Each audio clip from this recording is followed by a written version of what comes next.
mali poskiriu vėl.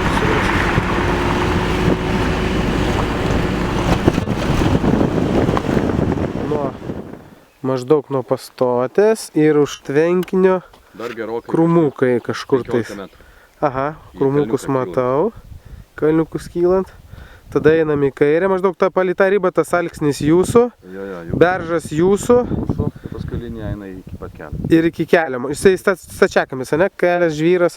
Kiek čia iki ežero maždaug? 300 metrų. 300 metrų, o iki plento? Iki plento 2 km. 2 km iki plento, nu aišku. Čia galima tvenkinį įsikasti? Galima. Aha. Taip, sklypo viena riba. Čia sklypo antra riba beržas. Ir sklypas toliau. Miškelis.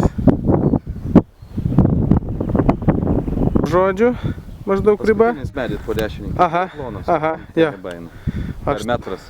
Mes praktiškai ties ribą stovim. Čia yra vanduo laikosi, ne?